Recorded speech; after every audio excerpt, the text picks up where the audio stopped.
Keanu, I never said you were a terrible actor. Come on, man. I might have said shitty, but I never said terrible, man. I never. But now, my man is back in action. Yeah. Literally. Yeah, no, he was the villain in Man of Tai Chi. He did 47 Ronin, and now here he is as John Wick. And y'all saying, man, who is this mysterious John Wick? Who is this superhero? Let me tell y'all a little bit about my man John Wick right here and why I didn't see his movie. Now, John Wick, he's a former hitman, just trying to mind his own business, Martin. He's trying to live a simple life with his new partner in crime, his dog. Got a nice car, and these people who don't like him for whatever reason come in and they kill his dog. Now, normally, Martin, when someone hits our car, maybe they'll rob our place, maybe they'll kill our dog. We don't know who those people are. But John Wick said, boy, I know your daddy. He said, yeah, I used to work for him. Yeah, I know you. You just earned him and you an ass whooping. Now, Martin, what did I get wrong? Okay. Everything. Hey, Martin, I only repeat what the internet tells me. Martin stood up here the whole time. I saw this shit. You didn't. Can I talk? Can I? Go ahead, stupid. You wouldn't let me see this. You made me go see something else. Yeah, that's true. That is my fault. Yeah. You insisted on seeing this. I took the bullet tonight to go see something else, even though I want to see this so bad. We're introduced to John Wick, who is in love with his wife, but she's dying. Her last present to him, a dog shows up with a note from her saying, don't be sad the rest of your life. Love this dog. And he does. He gets 2 days to bond with this dog, and a bunch of low-level asshole Russian gangsters want his car.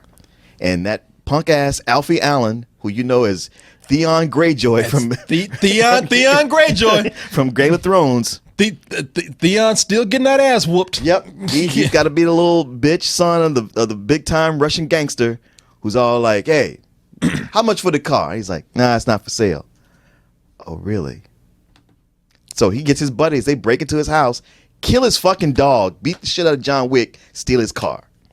So then it's on. It's on, and it's one of those where early on, when everybody was like, "Man, what did my son do that was so bad?" He fucked with John Wick. and every time that name comes up, people go, "Oh, you didn't say that." yeah, pretty much. Oh, you managed to leave that little part out. You said some guy. Yeah. And the dad is like, "I hate my son, but I can't let this happen. We got to get everybody on John Wick. I'm putting a $2 million bounty on his head." Honestly, it's pretty much a movie that somehow was gonna get mailed to Denzel Washington, and somebody else grabbed it first. It's been that's why Denzel Washington did The Equalizer. Right. He's like, I can't do both. He said, "Oh, are you like that goddamn Keanu Reeves took my fucking John Wick?" Yeah, right. Now I got to do this Equalizer shit. Oh well. The movie's very stylish. The action scenes are great. I don't remember the director's name, but clearly he knows how to direct action and the music, the style, everything, all that's good. I had a guy named Chad Stahelski, who apparently was a part of the Russian mob before he made this movie. He's like, yeah, I got my ass whooped by John Wick too. Yeah, makes a cool movie though.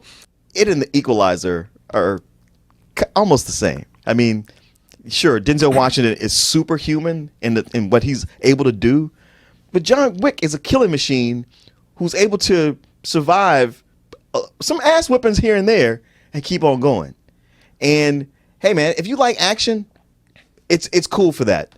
But it is a repeat of that over and over again. There's not a whole lot of depth to it here. That's what I hear about the movie, man. I hear that this is just a movie that doesn't do anything new, but it's for an action film. It's just a cool ass action movie. Yeah, it is that. I mean, the thing is, it's weird because John Wick is a guy who like on some levels he's a no bullshit guy, because anybody he comes along with, he shoots him in the head. He shoots. It's almost like to John Wick everybody's a zombie, because he's only going for headshots. Double tap.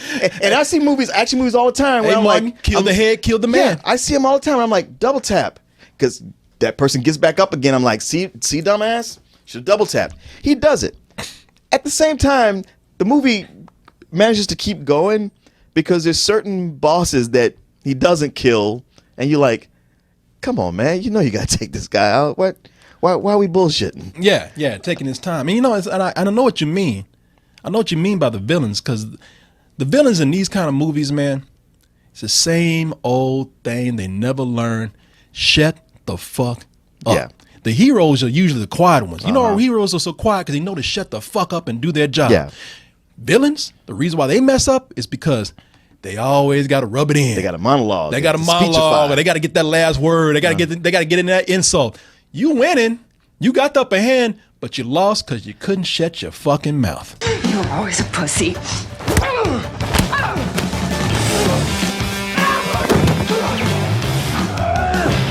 Now see, she had it. Mm-hmm. She was winning. Threw him on the ground, but it's like, this bitch called me a pussy. I was going easy on you because you're a woman, but now I'm about to beat your fucking ass right now. Look at, I'm about to do some Neo Matrix shit on your ass. Bullet time right in your ass right now. Yeah, there's also a point where he's pretty much caught by these guys who want to kill him. And the villain, not only does he monologue first, but then he walks out of the room like, all right, take care of him, and leaves. And you're like, man, when are you guys going to learn? You stay to make sure the shit is done. Oh, wait a minute. No. You shoot him before you even like tie him up and drag him anywhere. Y'all got to be smooth. Mm-hmm. Y'all got to do that shit of walking away from the exploding car. You're like, take care of him. Yeah, and walk on out. And when you walk into the room, it's like, oh shit, where you come from, John? Shit. It's one of those movies that goes into Hitman fantasy world. Of course. Because there's lots of killing, no consequences, to the point where there's a special fancy high class hotel that's just for hitmen. Nobody can attack anybody. They have the best orgies down in the club. Oh man, you know what? I was looking at the trailer, and I saw that club. And I said, I looked at that ass right there. Yeah. Oh yeah. I said, you know what? That's something that Corey Coleman can't ever touch. That's because that right there. That's an ass to kill for. Yeah, right. Literally. Yeah. Yeah. How many hits you got on your record? You got to have about 10 to touch them ass cheeks right there. This movie has everything that I want, man. It has a revenge story for a dog. Yeah. Had that ass. You know what? Had Theon Greyjoy getting that ass whooped. Oh, yeah. He's making a career out of getting his ass whooped. Well, it's not just a career out of getting his ass whooped, but a career out of making people enjoy watching him get his ass whooped, or just running around looking scared. He's got those big eyes and that over bushy ginger mustache, and you just like. And anytime he talks shit, you just waiting. I ain't saying you an ugly dude, but you ain't handsome enough to talk shit. Right. And by the way, I can tell by that little Weasley look on your face. You can't fight. Yeah. Always got doing all this shit. Fuck you. Get him. Yeah. Yeah. You know, is he not doing that in the movie? Yeah. He does that. I can never be friends with him. I mean, that's one of the best scenes. Is that his dad like gives him pours him a scotch and lets him drink it, and then beats his ass and just like, do you know whose car you stole? I want to whoop that TV just for his frame being on there. God damn, I hate that dude. He ain't even done nothing to me. I know. Yeah, it's good. It's certainly fun. It's stylish. But like I said, there's just a point when I was like, yeah, as much as I like this, it's just repeating itself over and over. You know, like, I know, yeah, he's going to kill these guys. It becomes predictable after a while. Okay. It began where I felt like it was like, man, this is what Sin City should be. But after a while, it's more like The Equalizer. It's a popcorn movie. People who like the shoot 'em ups, they will like this. There's plenty to like there. And I liked it. I just didn't fall in love with it. Okay, I'm sorry to hear that. Look like John Wick got another person he's gonna have to beat their ass. Like, Martin, I'm coming for you. Hey, well, you know, he mostly shoots people. Fuck the Avengers. To hell with the Justice League. Get me Denzel, Liam Neeson, and John Wick in one movie. That's more like the Expendables. I don't care. That's the Justice League and the Avengers combined in one. In fact, I want a movie where the Avengers tries to take on these dudes right here. Liam Neeson's ready. He's like, I dare you.